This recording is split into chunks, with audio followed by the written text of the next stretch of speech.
Ce soir-là, j'ai compris qu'un dîner pouvait briser toute une vie. Je m'appelle Georgette. J'ai 79 ans, et voici l'histoire que j'ai gardée pour moi bien trop longtemps. C'était un jeudi d'octobre. Le ciel parisien était gris, comme il l'est souvent à cette saison. Mais dans ma salle à manger, la lumière était chaude. J'avais mis la nappe brodée que maman m'avait offerte pour mes 20 ans, celle avec les petites roses blanches au coin. Je la sortais toujours pour les dîners en famille. Mon fils Julien vivait chez moi depuis 3 ans, avec sa femme, Céline, et leur petite fille de 2 ans, Emma. Après la fermeture de son cabinet d'architecte, il avait eu besoin d'un toit. Je leur avais ouvert ma maison. C'était naturel. On ne laisse pas son enfant dans la difficulté. Ce soir-là, j'avais préparé un bœuf bourguignon, celui que Julien adorait depuis l'enfance. J'avais même acheté une tarte aux pommes à la pâtisserie du coin, celle qu'il aimait tant. J'ai dressé la table avec soin. Les assiettes en porcelaine de Limoges, les couverts en argent, 3 bougies au centre. Emma était déjà couchée. Céline est arrivée la première dans la salle à manger. Elle portait un chemisier blanc impeccable, ses cheveux tirés en arrière. Elle m'a regardé d'un air étrange. « Georgette, a-t-elle dit d'un ton sec, ce soir, nous dînons en famille. » J'ai souri. « Oui, bien sûr, ma chérie, tout est prêt. » Elle a secoué la tête. « Non, vous ne comprenez pas, je veux dîner avec ma famille, Julien et moi. Vous pouvez manger dans la cuisine ?» Le temps s'est arrêté. J'ai cru avoir mal entendu. J'ai porté ma main à mon cœur, cherchant mes mots. « Pardon ? Vous avez très bien compris, » a-t-elle répondu en croisant les bras. « Allez manger dans la cuisine, vieille désastrade. Je veux seulement ma famille à cette table. Vieille désastrade. » Ces mots sont restés suspendus dans l'air comme une gifle. J'ai regardé la nappe brodée, les roses blanches, les bougies, le bœuf bourguignon qui fumait encore dans le plat. J'ai senti mes jambes trembler, mais je ne suis pas tombée. Je n'ai rien dit. Parfois, on fait confiance à ceux qui ne la méritent pas. Et vous, avez-vous déjà été déçu par quelqu'un que vous aimiez? Racontez-moi votre histoire dans les commentaires. J'aimerais vous lire. J'ai pris mon assiette, mes couverts, mon verre. Et je suis partie vers la cuisine, le dos droit, le cœur en miettes. Mais quelques minutes plus tard, j'ai entendu la porte d'entrée s'ouvrir. Julien venait de rentrer. Et ce qu'il a dit a tout changé. Avant cette soirée, je croyais encore que l'amour suffisait. J'ai élevé Julien seul. Son père est mort quand il avait 5 ans.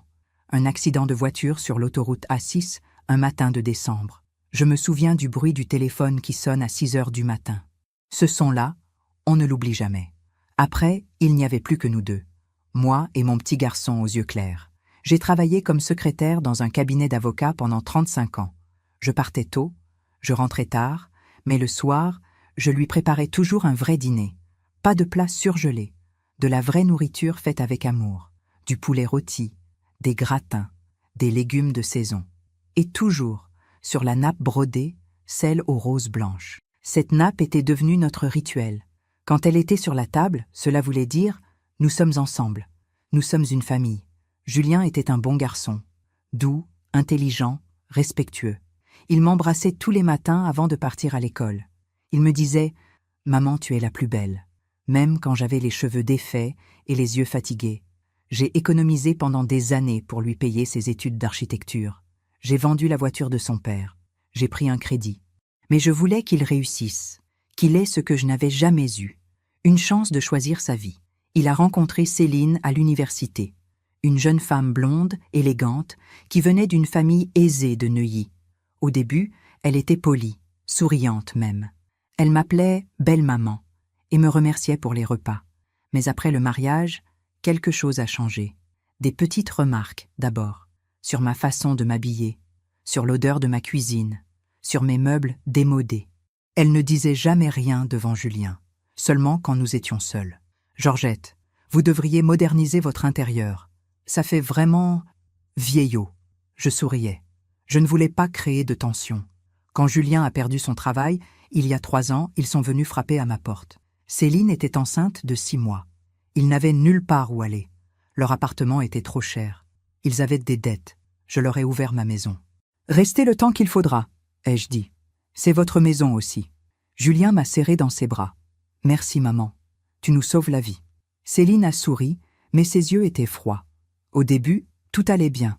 J'aidais avec le bébé, je préparais les repas, je faisais le ménage, Je me levais la nuit quand Emma pleurait pour que Céline puisse dormir. Je pensais que c'était normal, que c'était mon rôle, être là pour eux. Mais peu à peu, Céline a commencé à prendre de la place. Elle réarrangeait mes meubles. Elle jetait mes affaires sans demander. C'est vieux, Georgette. On a besoin d'espace. Elle parlait fort au téléphone avec ses amis. Elle riait en disant « Oui, on vit chez ma belle-mère. C'est provisoire, évidemment. Dès que Julien trouve quelque chose, on part. » Julien travaillait tard. Il cherchait des contrats. Il était stressé, épuisé. Je ne voulais pas lui ajouter de soucis. Alors je me taisais. Pendant que je raconte tout cela, je me demande d'où vous m'écoutez. Écrivez le nom de votre ville en commentaire. Et puis, ce jeudi soir d'octobre, tout a basculé. La nappe brodée était sur la table. Les bougies étaient allumées. J'avais mis mes plus beaux couverts. Et Céline m'a chassé de ma propre table. Allez manger dans la cuisine, vieille désastrade. J'ai pris mon assiette. Je suis partie. Le cœur brisé, mais la tête haute. Dans la cuisine, j'ai posé mon assiette sur le comptoir en marbre. J'ai regardé le bœuf bourguignon qui refroidissait doucement. Je n'avais plus faim. Et c'est à ce moment-là que j'ai entendu la clé tourner dans la serrure. Julien rentrait du travail.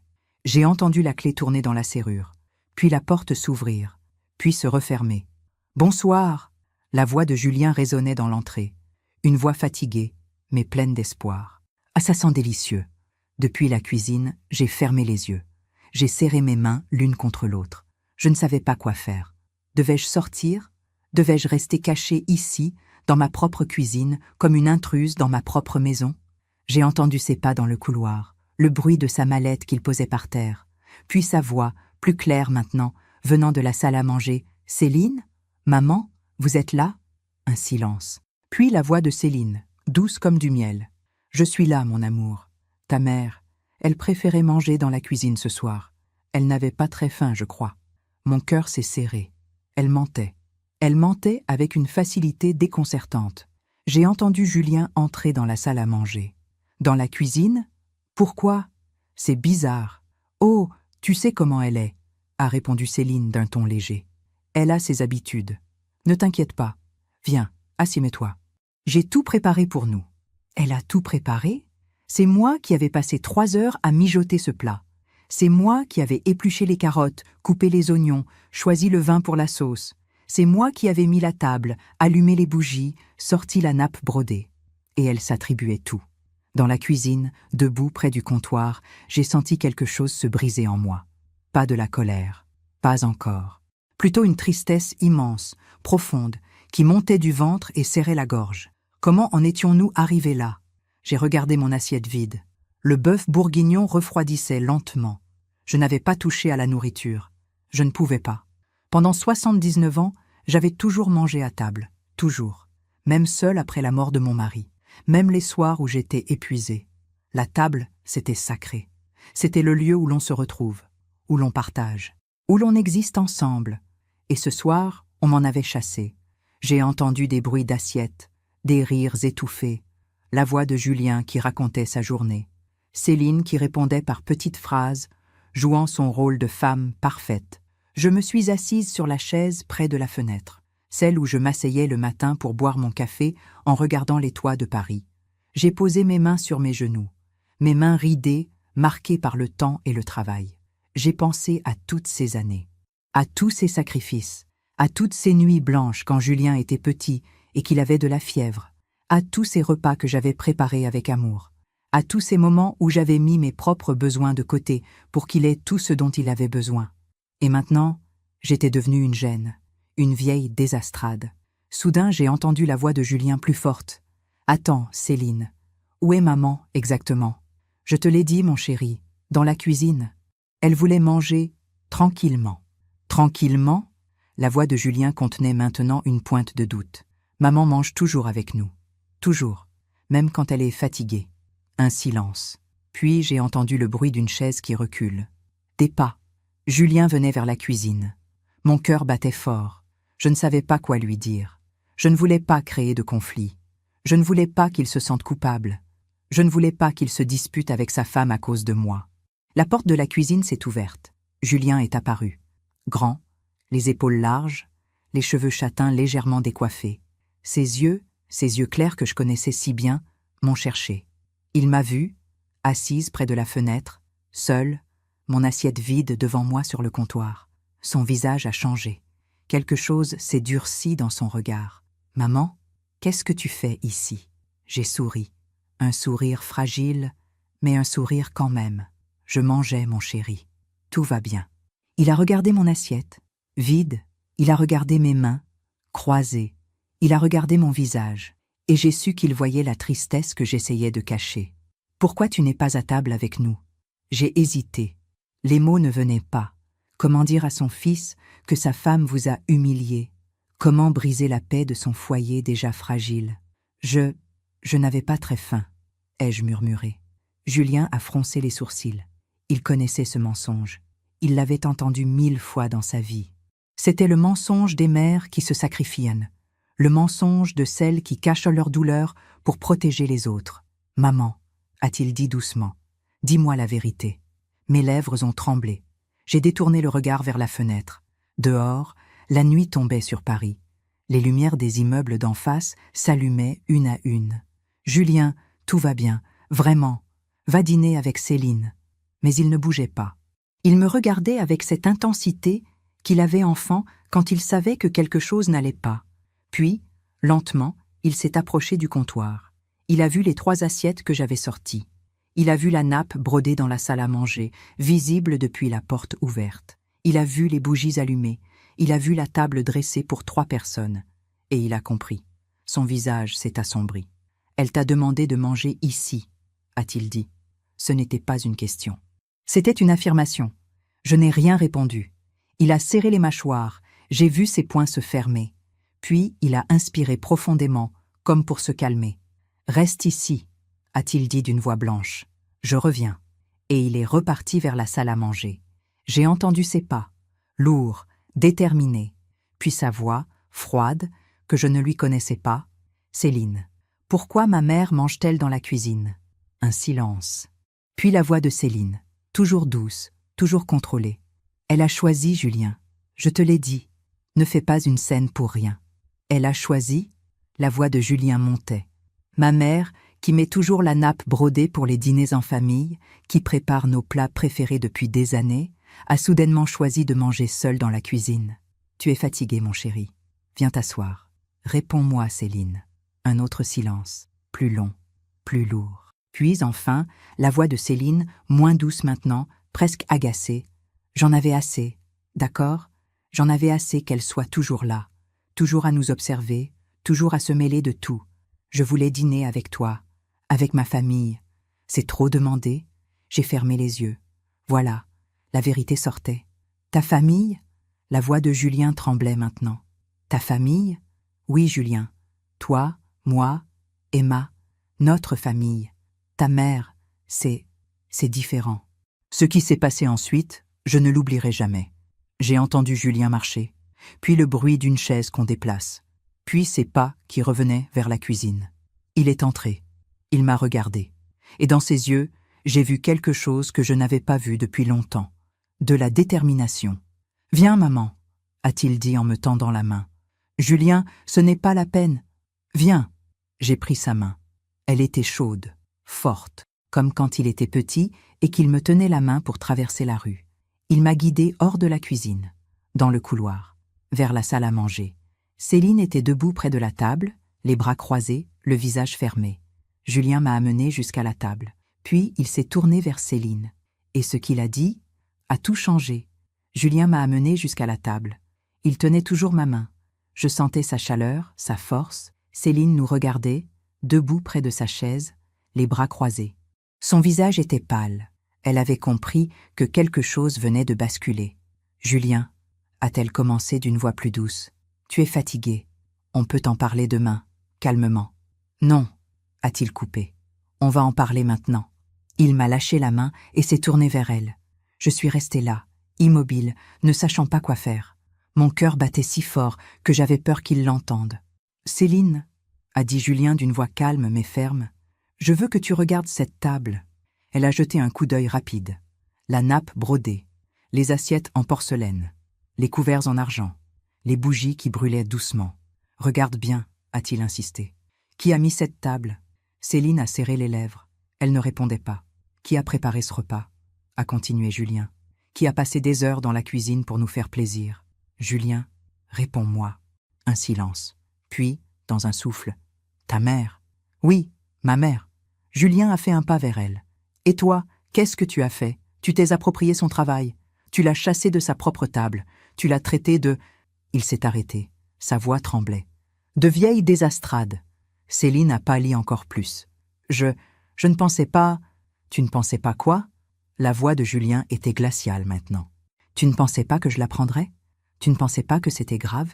C'est juste que... Céline cherchait ses mots. J'en ai assez, Julien. Depuis 3 ans, elle est toujours là. Toujours dans nos affaires. Je ne peux pas respirer dans cette maison. Cette maison? Julien a répété lentement, comme s'il n'en croyait pas ses oreilles. Céline s'est mordu la lèvre. Elle venait de commettre une erreur. Julien s'est tourné vers moi. Ses yeux étaient brillants. Maman, à qui appartient cette maison? J'ai baissé la tête. Julien, ce n'est pas le moment. À qui appartient cette maison? A-t-il répété, plus fort. Ma voix était à peine un murmure. À moi. Oui, a dit Julien en se retournant vers Céline. À elle. Cette maison appartient à ma mère. Il a fait le tour de la table, lentement, comme pour laisser ses mots résonner. Cette maison, elle l'a achetée avec l'argent de l'assurance vie de mon père, avec ses économies, avec le fruit de 35 ans de travail acharné. Cette maison, c'est tout ce qu'elle a. C'est son refuge, son foyer, sa vie. Céline ne disait plus rien. Ses bras étaient retombés le long de son corps. Et quand nous avons eu des problèmes, a continué Julien, quand j'ai perdu mon travail, quand nous n'avions nulle part où aller, qui nous a ouvert sa porte? Qui nous a accueillis sans poser de questions? Qui s'est occupé d'Emma pendant que tu dormais? Qui a préparé nos repas? Qui a lavé notre linge? Sa voix montait maintenant, chargée d'émotion. Ma mère, toujours ma mère. J'ai senti les larmes monter. Je les ai retenues. Je ne voulais pas pleurer. Pas maintenant. Julien s'est approché de Céline. Il la regardait droit dans les yeux. « Alors écoute-moi bien », a-t-il dit d'une voix basse mais d'une clarté absolue. « Cette maison est à elle. Nous vivons ici par sa bonté, par sa générosité. Et tu n'as pas le droit. Tu entends? Tu n'as aucun droit de la traiter comme une intruse dans son propre foyer. » Céline a ouvert la bouche, mais aucun son n'est sorti. Julien s'est tourné vers moi. Il est venu me prendre doucement par le bras. « Viens, maman. » Il m'a guidée vers le bout de la table, là où se trouvait la chaise que j'avais préparée pour Céline. La plus belle chaise, avec les accoudoirs sculptés. Celle qui faisait face à toute la salle à manger. La place d'honneur. « Assieds-toi ici, » a-t-il dit. « Julien, ce n'est pas nécessaire. »« Si, c'est nécessaire. » Il a tiré la chaise. J'ai hésité. Puis lentement, je me suis assise. Céline nous regardait, immobile, les yeux grands ouverts. Julien est allé dans la cuisine. Je l'ai entendu ouvrir des placards, prendre des ustensiles. Puis il est revenu avec le plat de bœuf bourguignon encore chaud. Il s'est placé à côté de moi.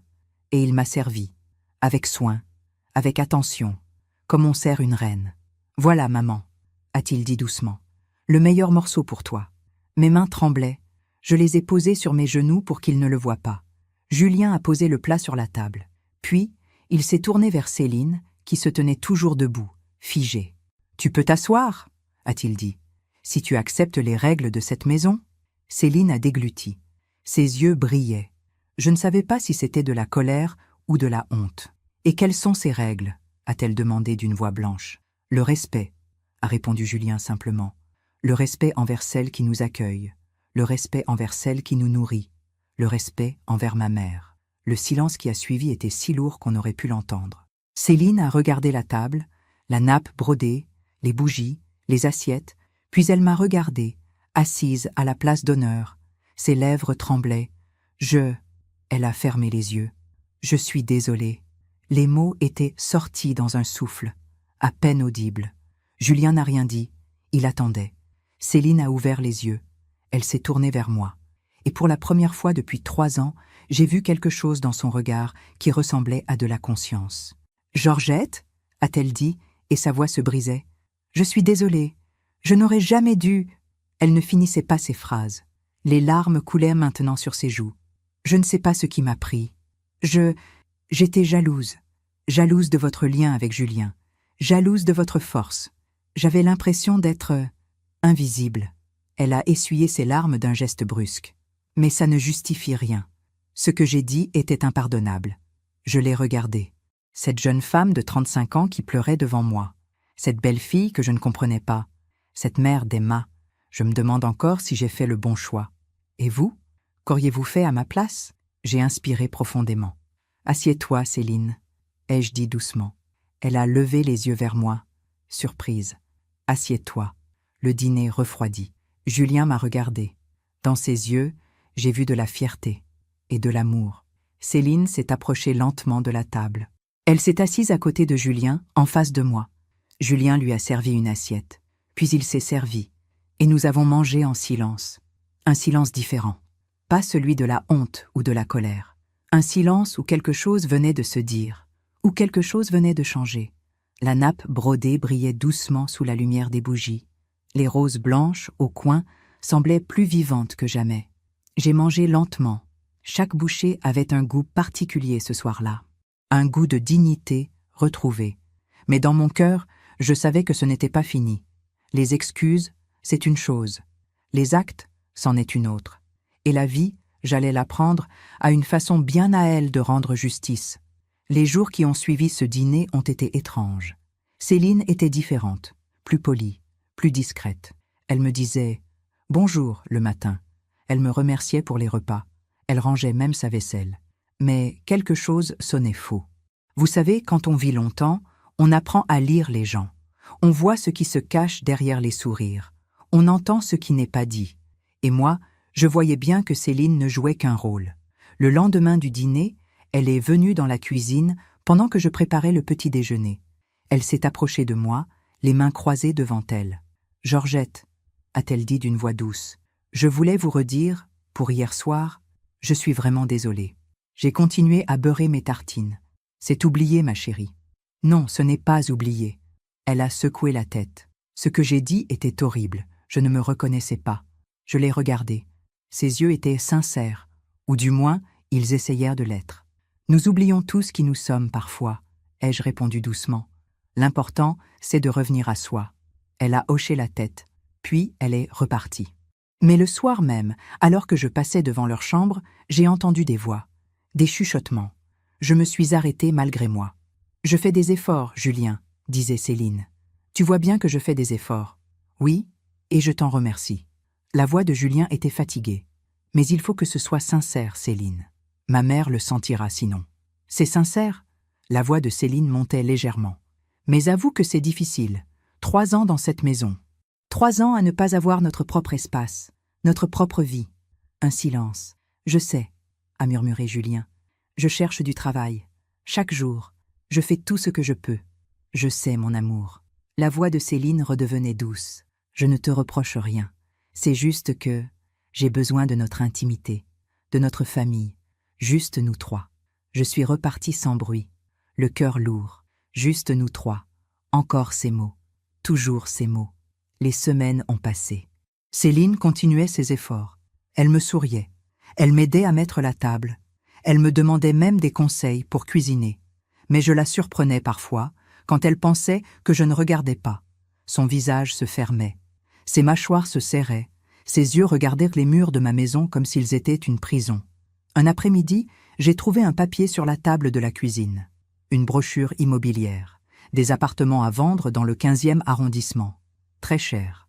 Bien trop cher pour Julien et Céline. Mais au dos, Céline avait griffonné des notes. 3 chambres. Lumineux. Loin de belle-maman. Ce dernier mot était souligné 2 fois. J'ai replié la brochure et je l'ai remise exactement où je l'avais trouvée. Ce soir-là, pendant le dîner, j'ai sorti la nappe brodée. Comme toujours. Céline l'a regardée avec un sourire crispé. « Cette nappe est vraiment très belle, Georgette, » a-t-elle dit. « Merci.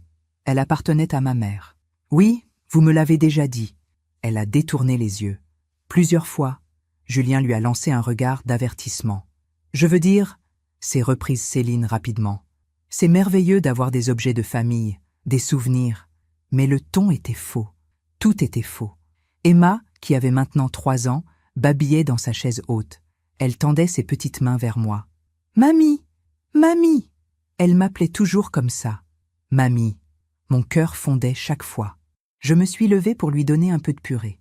Céline a posé sa fourchette bruyamment. Je peux m'occuper de ma fille, Georgette. Le silence est tombé sur la table. Bien sûr, ai-je dit doucement. Pardon. Je me suis rassise. Céline a pris la cuillère et a nourri Emma. Mais ses gestes étaient en brusques, mécaniques. Julien regardait son assiette, mal à l'aise. Ce soir-là, après le dîner, je suis allée dans ma chambre plus tôt que d'habitude. J'ai fermé la porte. Je me suis assise sur mon lit. J'ai regardé la photo encadrée sur ma table de nuit. Mon mari et moi, le jour de notre mariage. Nous étions si jeunes, si pleins d'espoir. « Jean », ai-je murmuré, « tu me manques. Tu me manquerais de toute façon, mais ce soir, particulièrement. » J'ai fermé les yeux. Les larmes sont venues, enfin, celles que je retenais depuis des semaines. Quelques jours plus tard, j'étais dans le salon quand j'ai entendu Céline parler au téléphone dans le couloir. Elle pensait que j'étais sortie faire les courses. « Oui, maman, disait-elle. Oui, je tiens le coup. Mais c'est insupportable. » Une pause. « Non, Julien ne comprend pas. Il la défend toujours. Toujours. » Une autre pause, plus longue. « Je sais qu'elle nous héberge. Je sais. Mais elle est tellement envahissante. Elle se mêle de tout. Comment élever Emma? Comment cuisiner? Comment ranger la maison? Sa maison, évidemment. Elle ne nous laisse jamais l'oublier. » Mon cœur s'est serré. Est-ce que c'était vraiment l'impression que je donnais? Julien dit que je dois être patiente, continuait Céline. Que dès qu'il trouve un bon contrat, on pourra partir. Mais ça fait 3 ans, maman. 3 ans. Sa voix se brisait maintenant. Parfois, je me dis que je vais devenir folle. Je ne peux même pas me disputer avec mon mari sans qu'elle entende tout à travers les murs. Je ne peux pas élever ma fille comme je veux. Je ne peux pas vivre ma vie. Un long silence. Oui, je sais que je dois tenir bon. Pour Emma, pour Julien. Elle a soupiré. Mais j'en peux plus.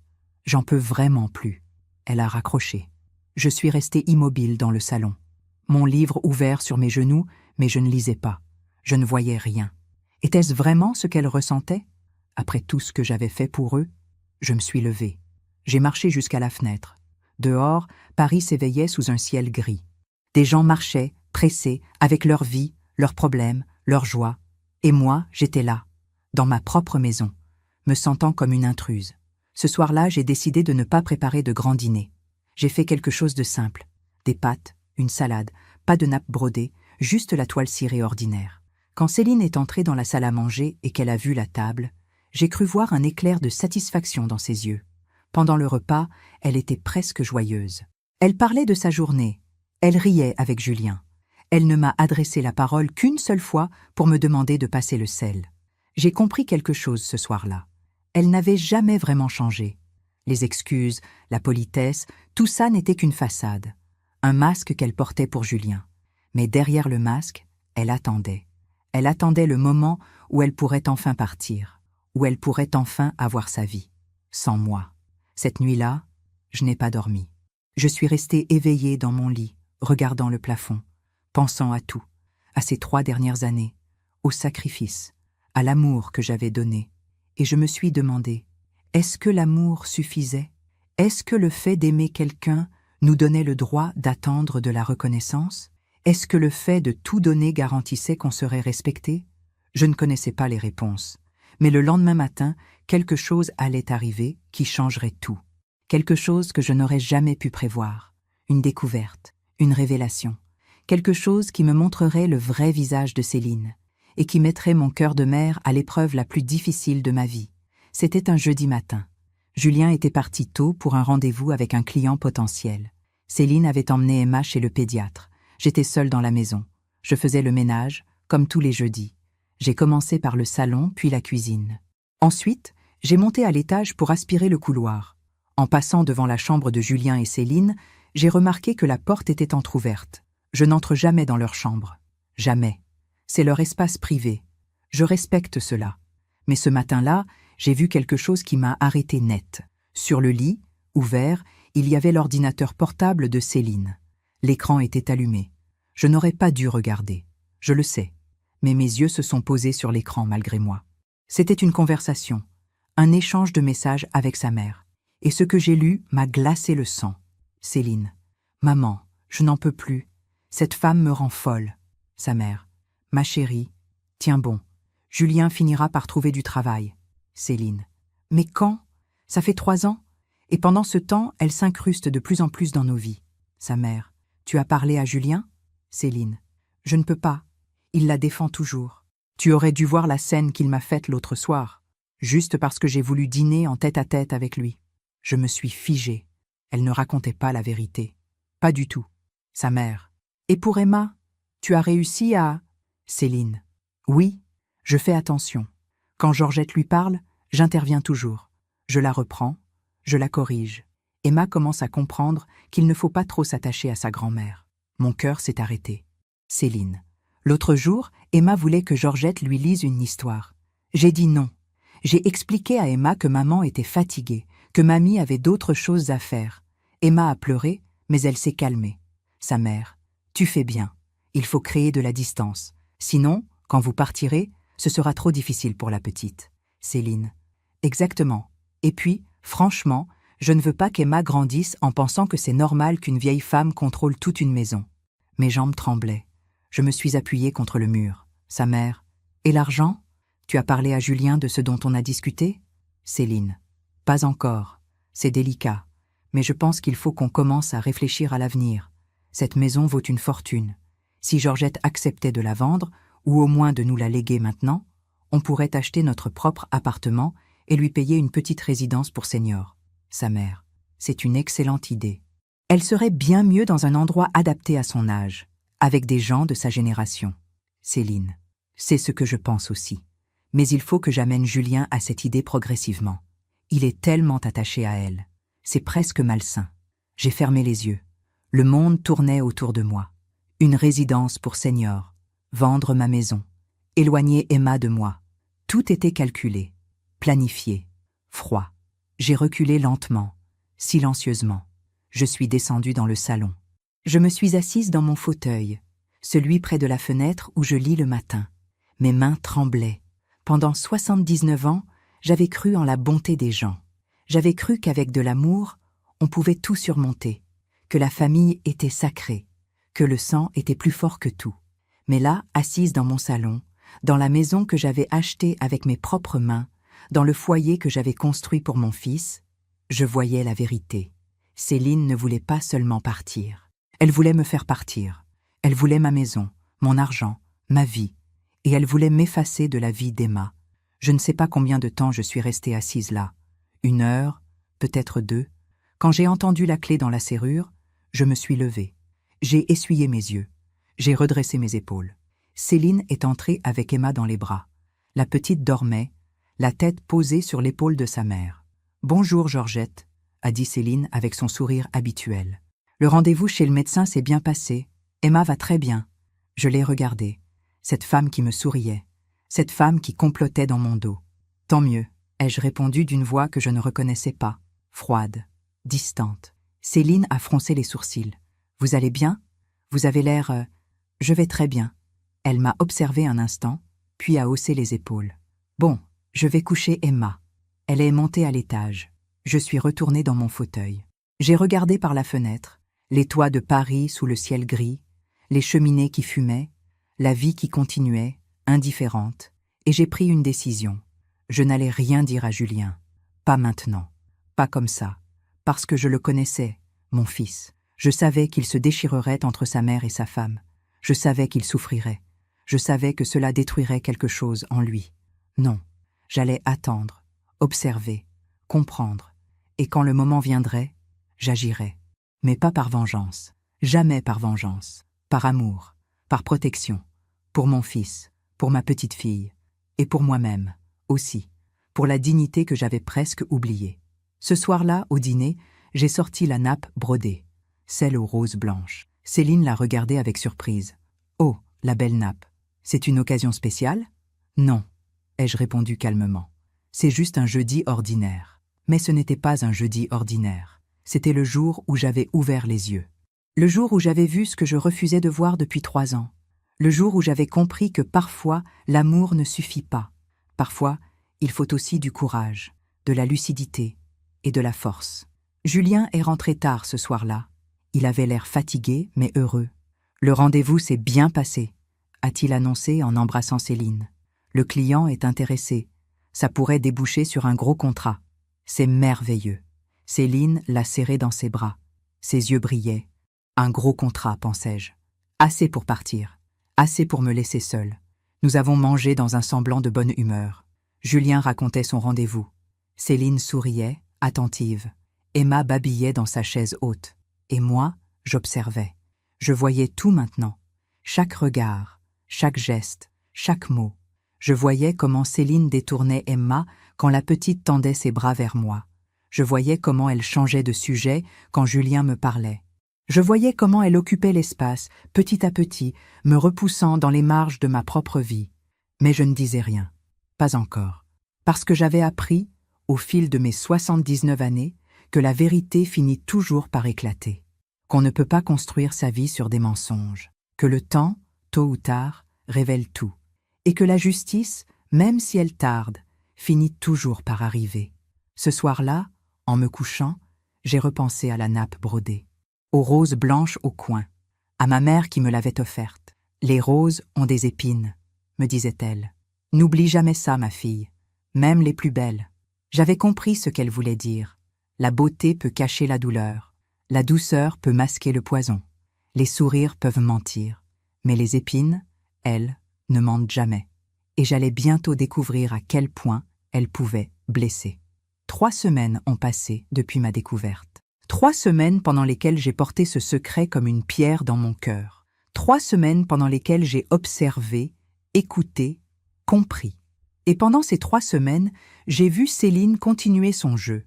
Elle était devenue experte. Elle souriait, elle me remerciait, elle me demandait mon avis sur des détails insignifiants, la couleur d'un coussin, le choix d'un dessert, pour me donner l'illusion que mon opinion comptait. Mais dès que je m'approchais d'Emma, elle intervenait. Toujours avec douceur, toujours avec une excuse. « Emma, viens, ma chérie. Mamie est fatiguée. Laisse mamie tranquille, mon cœur. Elle a ses activités. »« Non, Emma, pas maintenant. Maman va te lire l'histoire. » Emma ne comprenait pas. Elle me regardait avec ses grands yeux interrogateurs, puis se tournait vers sa mère, obéissante. Et moi, je sentais un morceau de mon cœur se briser chaque fois. Julien, lui, ne voyait rien. Il était tellement absorbé par son travail, par ses recherches de contrats, qu'il ne remarquait pas ces petits gestes, ces petites coupures. Un soir, début novembre, Julien est rentré avec une bouteille de champagne. « J'ai signé !» a-t-il annoncé, le visage rayonnant. « Le contrat avec le client. C'est un gros projet. Ça va durer au moins 1 an. » Céline a crié de joie. Elle l'a embrassé, l'a serré dans ses bras. Emma, contagieuse, tapait dans ses mains en riant. « C'est merveilleux, mon chéri. » Céline avait les yeux brillants. C'est exactement ce dont nous avions besoin. Julien s'est tourné vers moi. « Maman, tu te rends compte? Je vais pouvoir vous rembourser tout ce que vous avez fait pour nous. » J'ai souri. « Tu ne me dois rien, mon chéri. Je suis fière de toi. » Nous avons ouvert la bouteille. Nous avons trinqué. Céline était euphorique. Elle parlait déjà de l'avenir, de projets, de possibilités. « On pourrait peut-être commencer à chercher un appartement, » a-t-elle dit en regardant Julien. « Maintenant que tu as un revenu stable ?» Julien a hoché la tête. « Oui, oui, tu as raison. Il est temps qu'on reprenne notre indépendance. » Notre indépendance. Je les ai regardés. Ces 2 jeunes gens pleins d'espoir, mon fils et sa femme. Et j'ai su que le moment approchait, le moment où ils partiraient, le moment où je redeviendrais seule. Je suis heureuse pour vous, ai-je dit doucement. Oh, vous méritez votre propre foyer. Céline m'a regardée. Pour la première fois depuis des semaines, j'ai vu quelque chose comme de la surprise dans ses yeux, comme si elle ne s'attendait pas à ce que j'accepte si facilement. Vous ne serez pas triste ? A-t-elle demandé. Bien sûr que je serai triste, ai-je répondu honnêtement. Mais un oiseau n'est pas fait pour rester dans le nid toute sa vie. Il faut qu'il vole. Julien s'est approché de moi. Il a pris mes mains dans les siennes. Maman, tu sais que je t'aime, que ça ne changera jamais. On ne sera pas loin. On viendra te voir tout le temps. Je sais, mon chéri, je sais. Mais au fond de moi, je savais que ce ne serait pas vrai.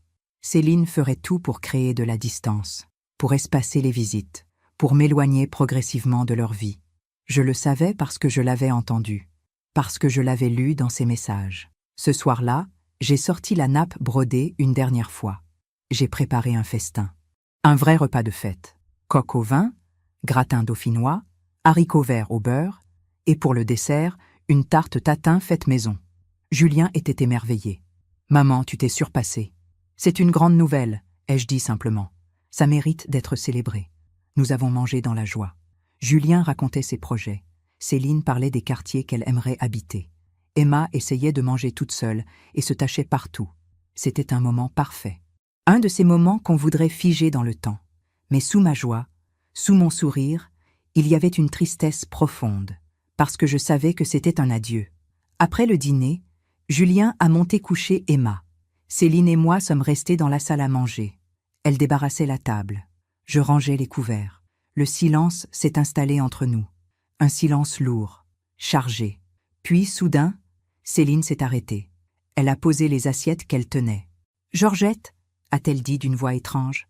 Je me suis tournée vers elle. « Je veux vous dire quelque chose. » Elle évitait mon regard. « Je sais que ces 3 années n'ont pas été faciles.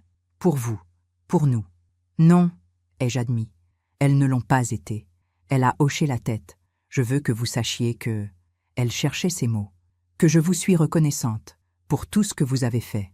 Vraiment. J'ai attendu. Il y avait un mais. Il y a toujours un mais. Mais, a-t-elle continué, confirmant mes pensées, je pense qu'il est temps pour nous de prendre nos distances, pour le bien de tout le monde. Je comprends. Vous comprenez ? Elle semblait surprise. Oui. J'ai croisé mes mains devant moi. Je comprends que vous ayez besoin de votre espace, de votre famille, de votre vie. Céline m'a regardé longuement. Je pensais que vous protesteriez.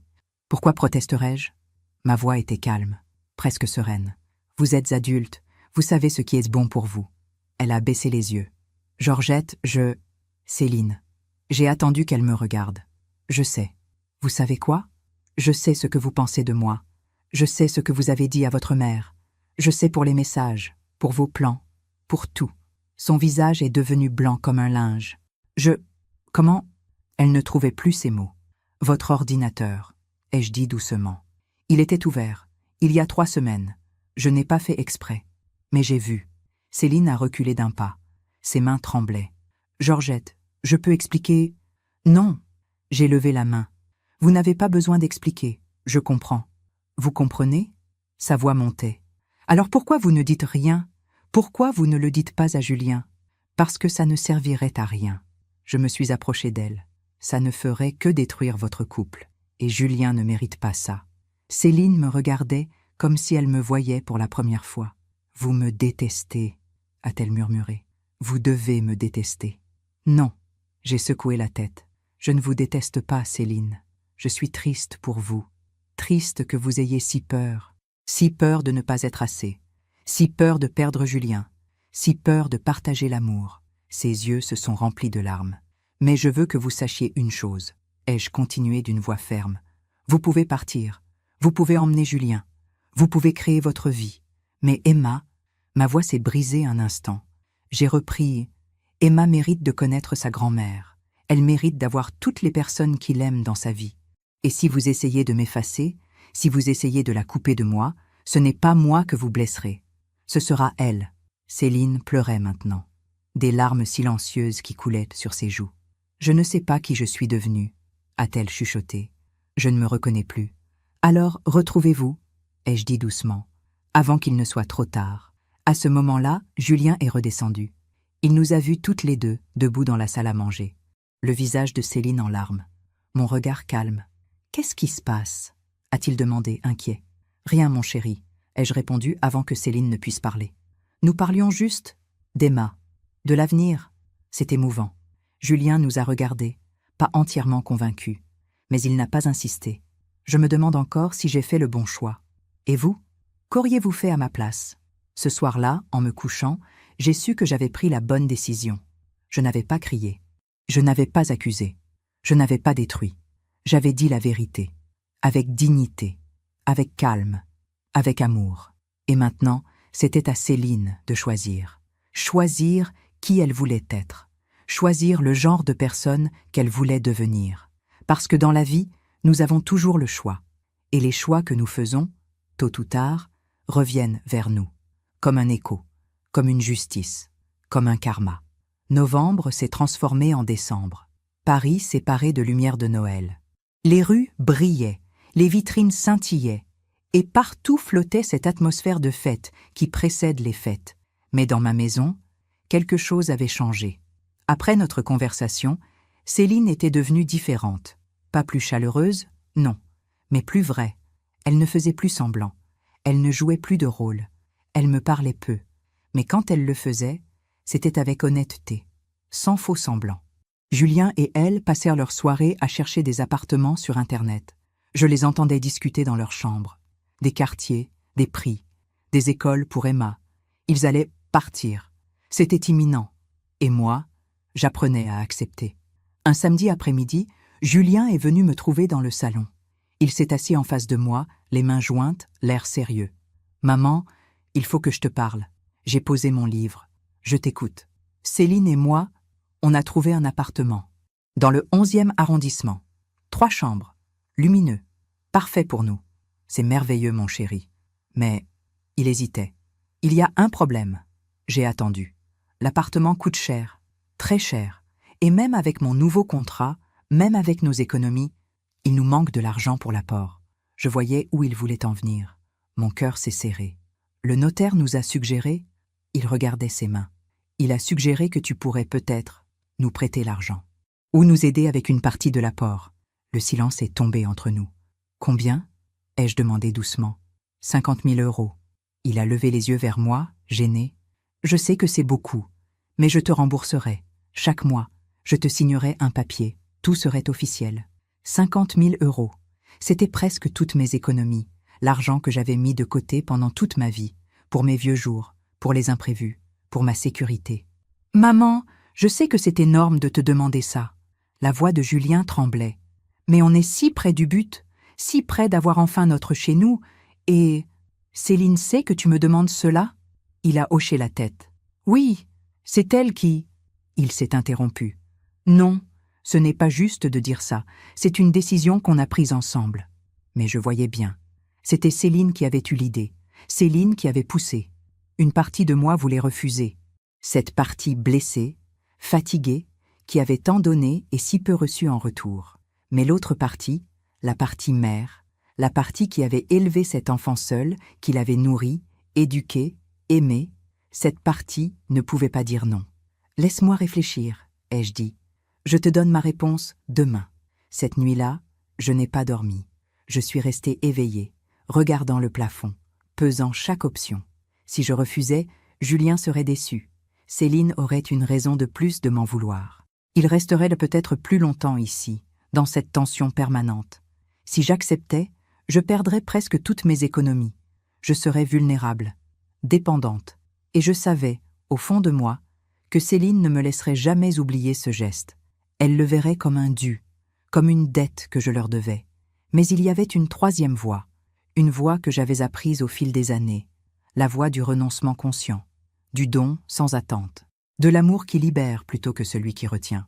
Le lendemain matin, j'ai demandé à Julien et Céline de s'asseoir avec moi dans le salon. « J'ai réfléchi à votre demande, » ai-je commencé. Céline se tenait droite, les mains croisées. Son visage ne trahissait rien, mais je voyais dans ses yeux une lueur d'espoir, et peut-être aussi de culpabilité. « Je vais vous donner l'argent, » ai-je dit. Le visage de Julien s'est illuminé. « Maman, merci. Je te promets que... » Attends, j'ai levé la main. « Laisse-moi finir. » Il s'est tu. « Je vais vous donner l'argent, mais ce ne sera pas un prêt, ce sera un don. » Julien a froncé les sourcils. « Mais maman, je veux te rembourser. Je ne peux pas accepter que... » Julien, ma voix était ferme mais douce. « Je suis ta mère. Tu es mon fils. Tout ce que j'ai, un jour, sera à toi de toute façon. Alors autant que tu en profites maintenant, quand tu en as besoin. » Céline regardait ses mains. Je ne voyais pas son visage, mais, ai-je continué, je veux que vous me promettiez quelque chose en retour. Tout ce que tu veux, a dit Julien immédiatement. Emma, j'ai senti ma voix trembler. Je veux que vous me promettiez que je pourrai continuer à voir Emma, régulièrement, pas seulement aux grandes occasions, mais vraiment, qu'elle connaîtra sa grand-mère, qu'elle grandira en sachant qu'elle a une famille qui l'aime. Julien a pris ma main. Maman, bien sûr. Comment peux-tu en douter? Céline? J'ai regardé ma belle-fille. C'est à toi que je pose la question. Elle a enfin levé les yeux. Ils étaient rouges, humides. Georgette, a-t-elle dit d'une voix étranglée, Elle a inspiré profondément. Vous me donnez 50 000 euros. Après tout ce que j'ai fait. Après tout ce que j'ai dit. Oui. Pourquoi? Elle pleurait maintenant. Pourquoi vous faites ça?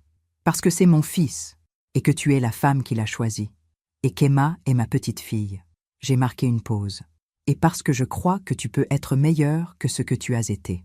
Céline a caché son visage dans ses mains. Ses épaules tremblaient. Julien la regardait, surpris, ne comprenant pas toute l'étendue de ce qui se passait. Mais il sentait que c'était important, sacré. Céline a essuyé ses larmes.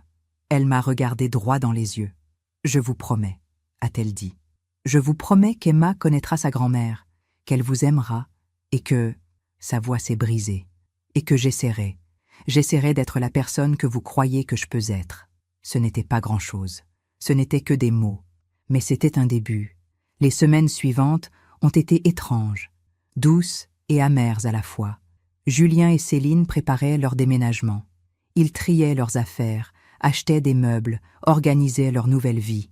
Et moi, je les aidais. Je pliais des vêtements. J'emballais des jouets.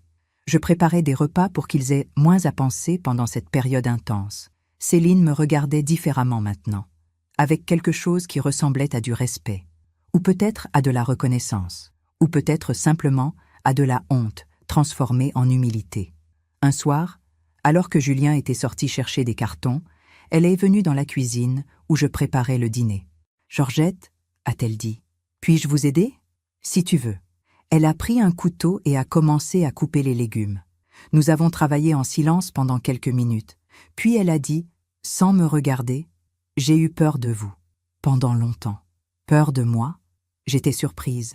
Oui, peur que vous preniez Julien, que vous l'aimiez plus que moi, que je ne sois jamais assez bien pour lui. Elle a posé le couteau. Ma mère, elle a toujours été très critique. Rien n'était jamais assez bien. Et quand je vous ai vu avec Julien, cette relation si forte, si parfaite, j'ai paniqué. Aucune relation n'est parfaite, Céline. Je sais, maintenant je sais. Elle m'a regardée. Vous auriez pu me détruire. Vous auriez pu tout dire à Julien. Vous auriez pu nous mettre à la porte. Mais vous ne l'avez pas fait. Non. Pourquoi? J'ai réfléchi. Parce que la vengeance ne construit rien. Elle ne fait que détruire. Et moi, je voulais construire. Un pont entre toi et moi. Pour Emma. Pour Julien. Céline a hoché la tête lentement. Je ne sais pas si je serai capable de faire ce que vous avez fait. Tu apprendras, avec le temps, quand tu seras plus âgé, quand tu comprendras que l'amour véritable, c'est lâcher prise. Nous avons continué à préparer le dîner ensemble, dans un silence paisible, un silence qui n'avait plus besoin de mots. Le jour du déménagement est arrivé, un samedi de décembre, froid et clair. Les déménageurs sont venus. Ils ont emporté les cartons, les meubles, toute la vie que Julien et Céline avaient construite ici pendant 3 ans. Emma était confuse. Elle courait partout, ne comprenant pas pourquoi tout partait. Mamie, elle m'a tirée par la jupe. On va où? Je me suis accroupie à sa hauteur. Vous allez dans votre nouvelle maison, mon cœur. Une belle maison rien que pour toi, papa et maman. Et toi? Moi, je reste ici. Mais tu viendras me voir, souvent. D'accord? Promis? Promis. Elle m'a serré fort dans ses petits bras. J'ai fermé les yeux, respirant l'odeur de ses cheveux, mémorisant ce moment. Quand tout a été chargé, Julien est venu vers moi. Il avait les larmes aux yeux. « Maman, » a-t-il dit, « je ne sais pas comment te remercier. Pour tout. Pour ces 3 ans. Pour l'argent. Pour tout. Tu n'as pas à me remercier. » J'ai caressé son visage. « Tu es mon fils, mon seul enfant, mon trésor. Va construire ta vie. Ta famille. Sois heureux. C'est tout ce que je veux. » Il m'a serré dans ses bras. Fort. Longtemps. Céline s'est approchée. Elle tenait Emma dans ses bras. « Georgette, » a-t-elle dit, et sa voix était sincère. « Merci. Pour tout. J'essaierai de mériter votre confiance. Je sais que tu le feras. » Ils sont partis. La camionnette s'est éloignée dans la rue. J'ai regardé jusqu'à ce qu'elle disparaisse au coin. Puis, je suis rentrée dans ma maison. Vide. Silencieuse.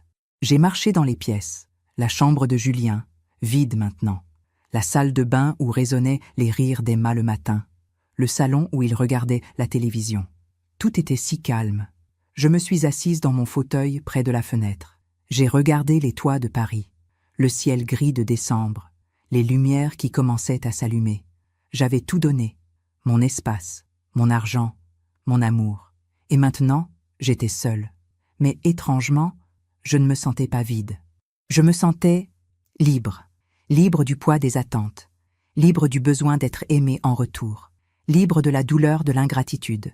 J'avais fait ce qu'il fallait, avec dignité, avec amour, sans violence. Et maintenant, c'était à la vie de faire son œuvre. Parce que j'ai appris une chose, en 79 années sur cette terre, on ne peut pas forcer les gens à être bons. On ne peut pas obliger les gens à être reconnaissants. Mais on peut choisir qui on veut être, comment on veut agir, quel genre de personne on veut voir dans le miroir chaque matin. Et moi, j'avais choisi. J'avais choisi l'amour, la dignité, le renoncement. Et je savais, au fond de mon cœur, que ce choix finirait par porter ses fruits. Pas immédiatement, pas demain, mais un jour. Parce que la vie a sa propre justice, son propre équilibre. Et ce qu'on donne finit toujours par revenir, d'une façon ou d'une autre. 4 ans ont passé.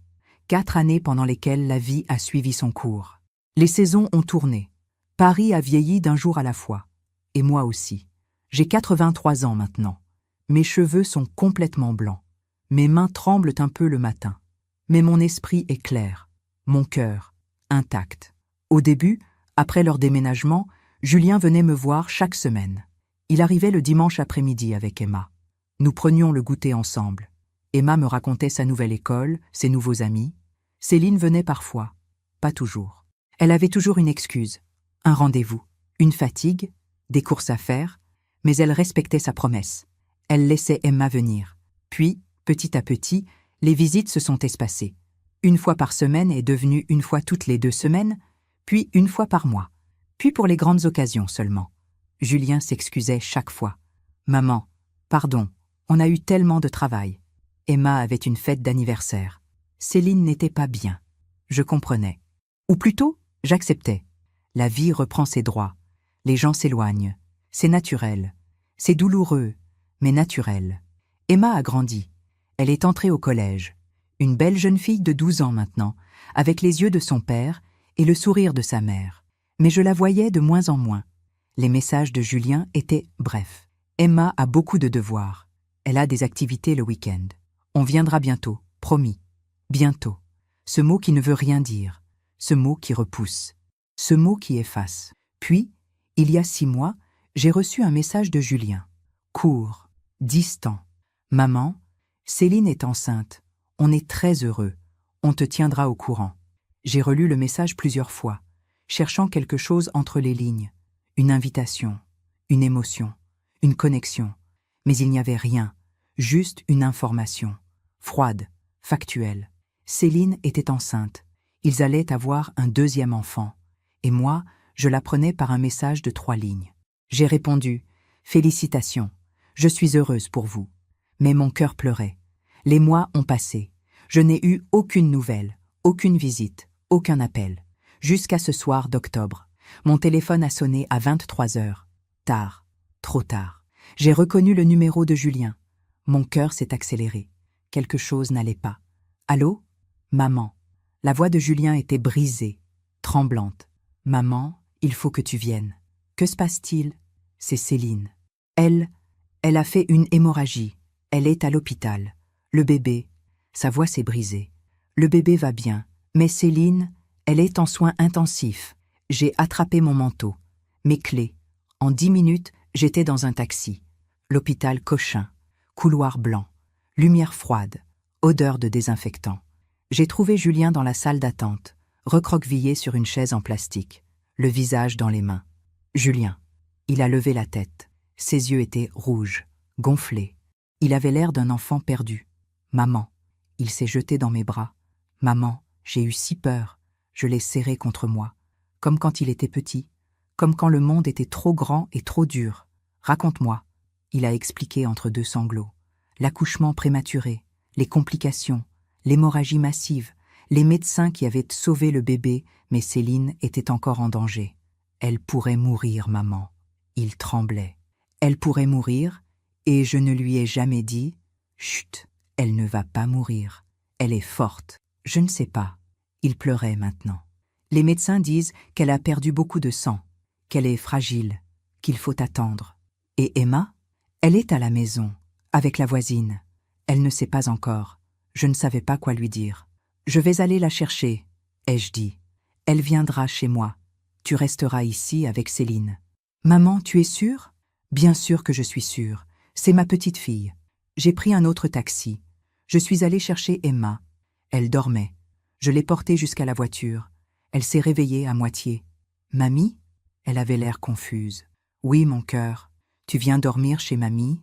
Papa et maman ont besoin d'aide. Maman va bien? Oui, elle va bien. Dors maintenant. Je l'ai ramenée chez moi. Je l'ai couchée dans l'ancienne chambre de Julien. Je l'ai bordée. J'ai embrassé son front. Puis je suis redescendue. Je me suis assise dans mon fauteuil près de la fenêtre. Et j'ai attendu. Les jours qui ont suivi ont été un tourbillon. Céline a survécu. Les médecins ont réussi à stabiliser son état. Mais elle était faible. Très faible. Elle devait rester à l'hôpital pendant au moins 2 semaines. Le bébé, un petit garçon qu'ils ont appelé Théo, était en couveuse, prématuré de 6 semaines, minuscule, fragile, mais vivant. Julien faisait des allers-retours entre l'hôpital et ma maison. Il venait voir Emma. Il essayait de tout gérer. Il était épuisé, dépassé. Et moi, j'ai pris le relais. J'ai réveillé Emma pour l'école. Je lui ai préparé son petit déjeuner. Je l'ai aidée avec ses devoirs. Je l'ai écoutée parler de ses peurs, de ses inquiétudes pour sa maman. « Mamie, m'a-t-elle demandé un soir, pourquoi on ne vient plus te voir ?» J'ai hésité. « Vous êtes occupée, mon cœur. C'est normal. Mais maman dit toujours qu'on n'a pas le temps, qu'il y a d'autres choses plus importantes. » Elle m'a regardée avec ses grands yeux. C'est vrai, mon cœur s'est serré. Mais j'ai souri. Tu sais quoi? Parfois, on oublie ce qui est vraiment important, jusqu'à ce que la vie nous le rappelle. 2 semaines plus tard, Céline est sortie de l'hôpital. Julien est venu la chercher. Théo était encore en couveuse, mais il allait bien. « Maman, » a dit Julien en arrivant chez moi. « Céline voudrait te voir. » « Maintenant ?»« Oui. » Elle insiste. Je suis montée dans leur voiture. Nous sommes allés à leur appartement, celui que j'avais aidé à acheter 4 ans plus tôt, celui où je n'avais jamais été invitée. Céline était allongée sur le canapé, pâle, amaigrie. Ses cheveux avaient perdu leur éclat, son visage, sa beauté. Mais c'est son regard qui m'a frappée, vide, perdu, effrayé. Le même regard qu'elle avait eu ce soir-là, à ma table, quand Julien l'avait confrontée. Elle m'a vue entrer. Ses yeux se sont remplis de larmes. « Georgette », je me suis approchée. Je me suis assise sur la chaise à côté du canapé. « Comment te sens-tu » ? Faible. Sa voix était à peine audible, mais vivante, grâce à vous, grâce au médecin. Non, elle a secoué la tête. Grâce à vous, vous avez pris Emma, vous avez aidé Julien. Vous êtes venu immédiatement, après tout. J'ai gardé le silence. J'ai rompu ma promesse, a-t-elle murmuré. Les larmes coulaient, maintenant. Je vous avais promis qu'Emma vous connaîtrait, qu'elle vous verrait.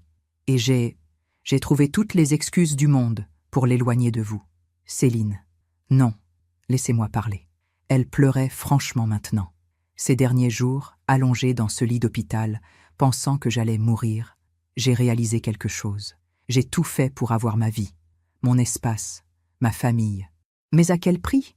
Elle a essuyé ses larmes d'un geste tremblant. J'ai éloigné Emma de la seule personne qui nous a aidés sans rien demander en retour. J'ai coupé Julien de sa mère. J'ai créé un vide, un grand vide froid dans nos vies. Tu avais peur, ai-je dit doucement. Oui, j'avais peur. Peur de ne pas être assez, peur de vous, de votre bonté, de votre force. Elle m'a regardée. Et maintenant, regardez, j'ai failli mourir, seule. Sans personne autour de moi, sauf des infirmières qui ne me connaissaient pas. Elle a fermé les yeux. Vous savez ce que j'ai pensé dans cette chambre d'hôpital ? Sa voix tremblait. J'ai pensé à vous, à votre maison vide, à comment vous nous aviez tout donné, et à comment je vous avais remercié en vous effaçant de nos vies. Elle m'avait traité de vieille désastrade. Des années plus tard, je retrouvais ce même regard vide dans un couloir d'hôpital.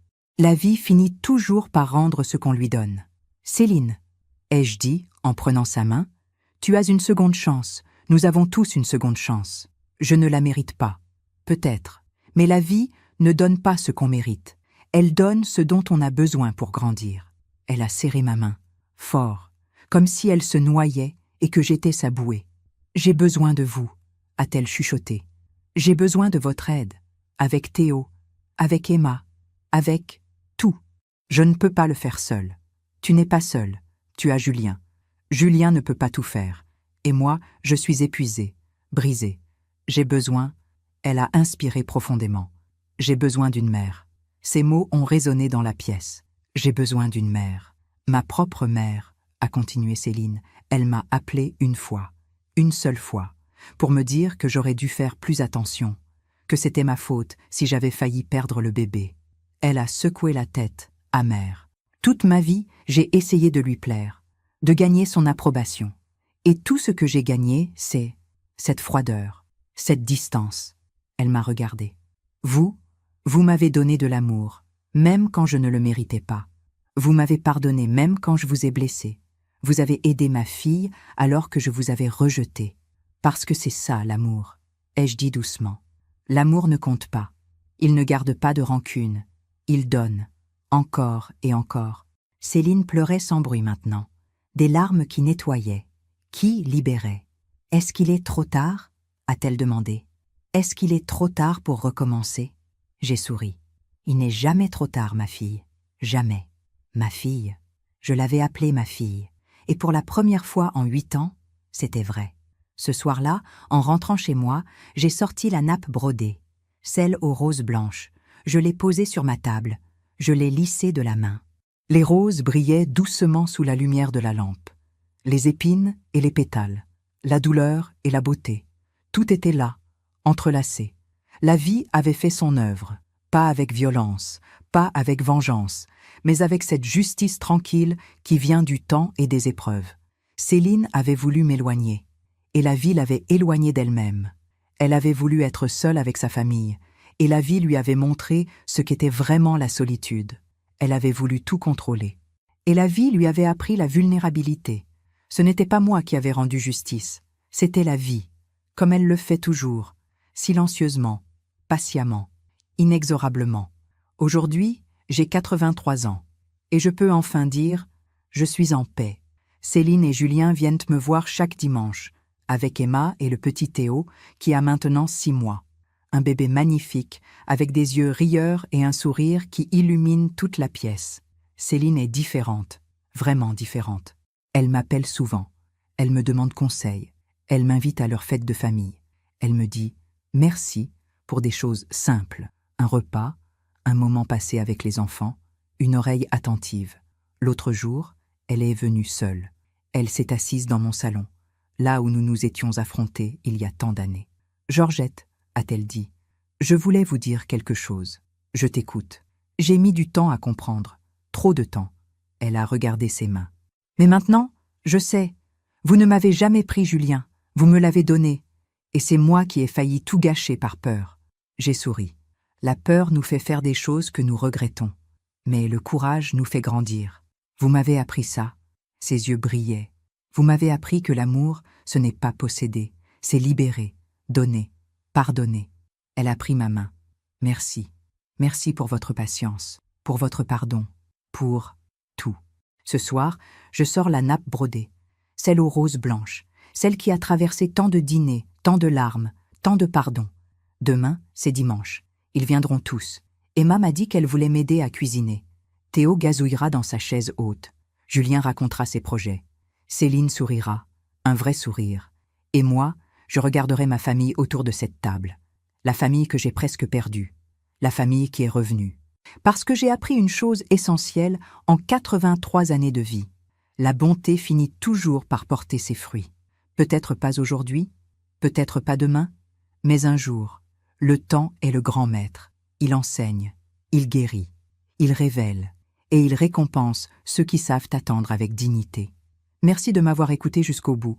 Si cette histoire a touché votre cœur, abonnez-vous et activez la cloche pour entendre d'autres femmes qui ont transformé la douleur en sagesse. Chaque jour, une femme, une leçon de vie.